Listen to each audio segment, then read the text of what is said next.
والذين لا يعلمون. وقال رسول الله صلى الله عليه وسلم علماء أمتي كأنبياء بني إسرائيل. وقال رسول الله صلى الله عليه وسلم خيركم من تعلم القرآن وعلمه أو كما قال عليه الصلاة والسلام. اللهم صل على محمد وعلى آل محمد كما صليت على إبراهيم وعلى آل إبراهيم إنك حميد مجيد.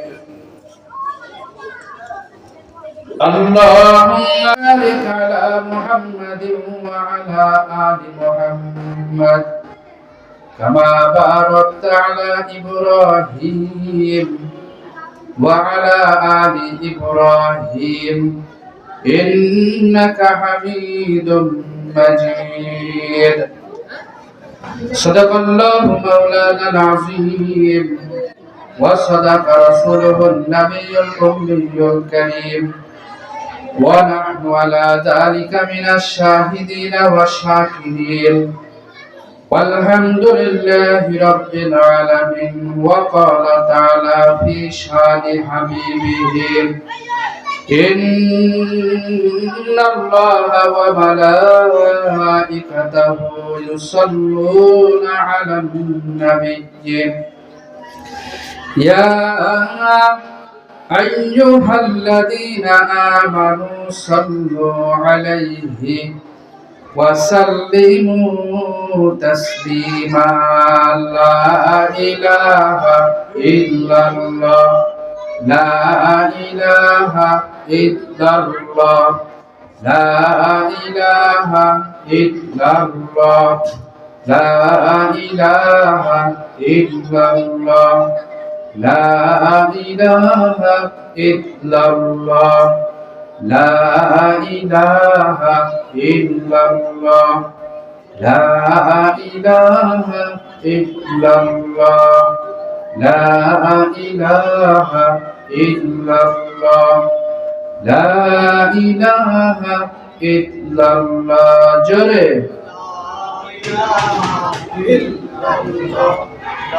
لا إله إلا الله.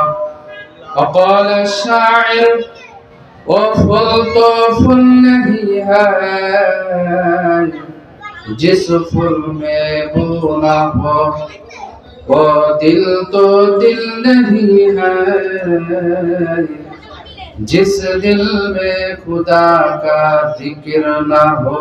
बोलो ला इलाहा इल्लल्लाह ला इलाहा इल्लल्लाह ला इलाहा इल्लल्लाह ला इलाहा इल्लल्लाह ला इलाहा इल्लल्लाह ला इलाहा इल्लल्लाह मुहम्मदुर रसूलुल्लाह সাল্লাল্লাহু আলাইহি ওয়াসাল্লাম। আলহামদুলিল্লাহ। মুহতারাম হাজিরিন, সম্মানিত উপস্থিতি, শারমিনা হক হাফেজিয়া কওমি মাদ্রাসা ও লিল্লাহ হোল্ডিং এর উদ্যোগে আয়োজিত আজকের এই বাৎসরিক 25তম বাৎসরিক ওয়াজ মাহফিল। আজকের এই ওয়াজ মাহফিল আমাদের সভাপতির আসন গ্রহণ করে আমাদেরকে ধন্য করবেন মোহাম্মদ মাহফুজুল আলম, সাবেক যুগ্ম সচিব, গণপ্রজাতন্ত্রী বাংলাদেশ সরকার ও মুতাওয়াল্লি অত্র মাদ্রাসা। আজকের এই বাৎসরিক ওয়াজ মাহফিলের দ্বিতীয় মেহমান হিসাবে আমাদের সম্মুখে কোরআন ও হাদিস থেকে আলোচনা রাখবেন বিশিষ্ট ইসলামী চিন্তাবিদ, উদীয়মান তরুণ বক্তা হযরত মাওলানা আরিফুল ইসলাম মেহেরপুরী সাহেব। আজকের এই বাৎসরিক মাহফিলের যিনি মধ্যমণি প্রধান আকর্ষণ, সুদূর কুষ্টিয়া হতে আগত প্রখ্যাত আলেমে দ্বীন, বিশিষ্ট ইসলামী চিন্তাবিদ, সুমিষ্ট ভাষী আলহাজ হযরত মাওলানা মুফতি আব্দুল হামিদ সাহেব, সিনিয়র সহ সভাপতি, খুলনা বিভাগীয় কওমি মাদ্রাসা পরিষদ। আজকের এই বাৎসরিক ওয়াজ মাহফিলে উপস্থিত আছেন আমার সম্মুখে আগত অত্র এলাকার দিনদার মুমিন ভাইরা। আজকের এই মাহফিলে পর্দার অন্তরালে অবস্থানরত আম্মাজান খাদিজার উত্তরসূরি, ফাতেমার উত্তরসূরি, অত্র এলাকার দিনদার মুমিনা মা ও বোনেরা, সর্বপ্রথম আমি সে আল্লাহ রাব্বুল আলামিনের দরবারে শুকরিয়া আদায় করি যে আল্লাহ পাক আমাকে আপনাকে পছন্দ করে এই ফিতনা ফাসাদের যুগে সমস্ত ফিতনা ফাসাদ থেকে আল্লাহ পাক আমাদেরকে বিরত রেখে এই দ্বীনি পরিবেশে বেহেশতের বাগানে আমাদেরকে আসার এবং বসার তৌফিক দান করলেন। সেই আল্লাহ পাকের দরবারে আমরা সকলে দিল থেকে, অন্তরের অন্তঃস্থল থেকে আমরা শুকরিয়া জ্ঞাপন করি। সকলে দিল থেকে আমরা বলি আলহামদুলিল্লাহ। সম্মানিত উপস্থিতি, সুপ্রিয় এলাকাবাসী, আমি সকলকে বিনীতভাবে অনুরোধ করব, মাইকের আওয়াজ আমাদের কানের ভিতরে যাদের পৌঁছাইতেছে, অন্তত আমরা একদিনের জন্য হলেও এই বেহেশতের বাগানে আমরা সমস্ত ব্যস্ততা থেকে ফারেগ হয়ে আমাদের এই বেহেশতের বাগানের ভিতরে আমরা চলে আসি। দেখেন, এটা মহল্লার মাহফিল। আজকে এখানে বিভিন্ন আলেম উলামা কুরআন হাদিস থেকে অনেক গুরুত্বপূর্ণ এইভাবে আলোচনা করবেন। আগামী কালকে যদি আপনারা হাজারো চেষ্টা করেন যে আমরা ওই সমস্ত আলেম উলামার মুখ থেকে কুরআন থেকে আলোচনা শুনবো, হাদিস থেকে আলোচনা শুনবো, এটা কি সম্ভব হবে আগামীকাল? আগামীকাল কিন্তু এই বাগান, এই বেহেশতের বাগান আর থাকবে না। এই জন্য আসুন এটাকে আমরা গনিমত মনে করে, নিয়ামত মনে করে আমরা সকলে এই বেহেশতের বাগান, এই বাগিচার ভিতরে, এই প্যান্ডেলের তলায় আমরা চলে আসি। রাসূল করিম সাল্লাল্লাহু আলাইহি ওয়াসাল্লাম বলেছেন, দুনিয়ার বুকে যত জায়গা আছে সমস্ত জায়গার ভিতরে দুইটাই জায়গা আল্লাহর কাছে বেহেশতের বাগান হিসাবে বিবেচিত হয়ে যায়। একটি হচ্ছে দুনিয়ার ভিতরে যত মসজিদ আছে সমস্ত মসজিদগুলা বেহেশতের বাগান, বলেন সুবহানাল্লাহ। আর যেই জায়গার ভিতরে আল্লাহ পাকের বড়ত্ব নিয়ে আলোচনা হয়, যেই স্থানে আল্লাহ পাকের জিকির করা হয়, যেই স্থানে, যেই জায়গায় নবীজির জীবনী নিয়ে আলোচনা করা হয়, সেই জায়গাটাও আমার আল্লাহ পাকের দরবারে বেহেশতের বাগান হিসাবে বিবেচিত হয়ে যায়। সকলেই বলি সুবহানাল্লাহ। সম্মানিত উপস্থিতি, আমি আপনাদের সম্মুখে পবিত্র কুরআনুল কারীম থেকে ছোট্ট একটি আয়াত তেলাওয়াত করেছি এবং রাসূল করিম সাল্লাল্লাহু আলাইহি ওয়াসাল্লামের অসংখ্য হাদিস থেকে ছোট্ট একটি হাদিসও তেলাওয়াত করেছি।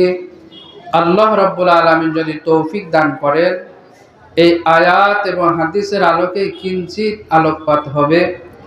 এর আগে আমরা আল্লাহ পাকের দরবারে দোয়া করি, আবেদন করি, যে সমস্ত আলোচনাগুলি কুরআন এবং হাদিসের আলোকে আলোচনা হবে, বলনেওয়ালা শুননেওয়ালা আমরা আমলের নিয়তে বলতে পারি, আমলের নিয়তে শুনতে পারি, সেই তৌফিক আল্লাহ পাক আমাদের সকলকে দান করুন। আমরা সকলেই বলে আমিন। সম্মানিত উপস্থিতি, আমি যে আয়াতটা আপনাদের সম্মুখে তেলাওয়াত করেছি, আয়াতের অর্থ হচ্ছে এই, আল্লাহ পাক পবিত্র কোরআনের ভিতরে ঘোষণা করতেছেন, কুল হাল ইয়াস্তাবিল্লাযীনা ইয়ালামুন ওয়াল্লাযীনা লা ইয়ালামুন। আয়াতের অর্থ হচ্ছে এই যে আল্লাহ পাক বলতেছেন, হে নবী, আপনি মানুষদেরকে বলুন, যাদের ভিতরে কোরআনের জ্ঞান আছে, কোরআন সম্বন্ধে যারা জানে, এবং যাদের ভিতরে কোরআনের জ্ঞান নাই, কোরআন সম্বন্ধে যারা জানে না, এই দুই শ্রেণীর মানুষ কখনো সমান হইতে পারে না। এটা হচ্ছে আয়াতের শাব্দিক অর্থ। যে হাদিসটি তেলাওয়াত করেছি, হাদিসের অর্থ হচ্ছে এই, ক্বালা রাসূলুল্লাহ সাল্লাল্লাহু আলাইহি ওয়াসাল্লাম খায়রুকুম মান তাআল্লামাল কুরআনা ওয়া আল্লামা। রাসূল করিম সাল্লাল্লাহু আলাইহি ওয়াসাল্লাম ইরশাদ করেন, তোমাদের মধ্যে সর্বোত্তম ওই ব্যক্তি যেই ব্যক্তি কিনা নিজে কোরআন শিখে এবং অপরকে শিক্ষা দেয়। এটা হচ্ছে হাদিসের অর্থ।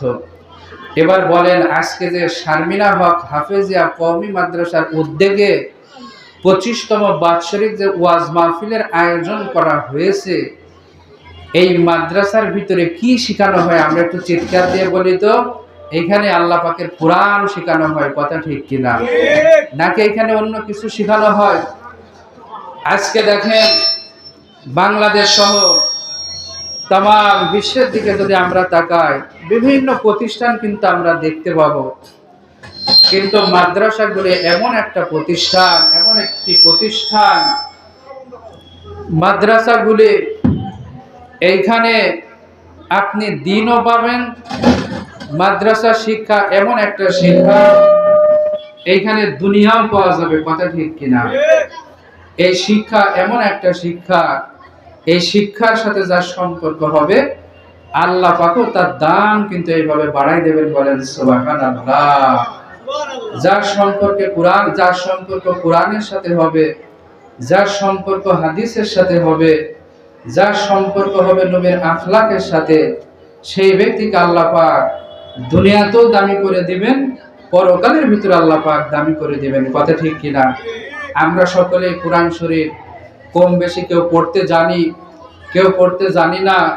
পড়তে জানো আর পড়তে নাই জানো, একটা কোরআনের প্রতি আমাদের এমন ভালোবাসা, কোরআনের প্রতি আমাদের এমন মোহাব্বত। দেখেন, কোরআনটা যখন আমরা খুলি, কোরআনটা দেখবেন বাসায় যখন মানুষ তেলাওয়াত করে, যখন পড়ে, কোরআনকে কিন্তু একটা গিলাপ দিয়ে, একটা কাপড় দিয়ে পেঁচায়। কথা ঠিক কিনা? যেটা দিয়ে মরিয়ে রাখে ওইটাকে আমরা সাধারণত গিলাপ বলি। ওই কাপড়টা কিন্তু অত একটা দামিও না। হ্যাঁ, অনেক সময় দেখা যায় টুকরা কাপড় জোড়া লাগিয়ে কোরআন শরীফের একটা গিলাপ বানিয়ে ফেলে, একটা গিলাপ তৈরি করে ফেলে। কথা ঠিক কিনা? কিন্তু দেখেন, আমার গায়ের ভিতরে আমরা কত দামি দামি পোশাক পরি। আচ্ছা, আমার পোশাকটা যতই দামি হোক, যদি হাত থেকে পড়ে যায়, ওইটা বেশি থেকে বেশি আমরা করব কি, ওইটা তুলবো, তুলে এইভাবে রেখে দেব। কিন্তু ভাইরা, এই যে আমরা কোরআন তেলাওয়াত করি, কোরআনের সাথে যে গিলাপ থাকে, ওই গিলাপটা যদি হাত থেকে পড়ে যায়, আমরা কিন্তু শুধু তুলবো না, বরঞ্চ আমরা আফসোস করব যে আমার হাত থেকে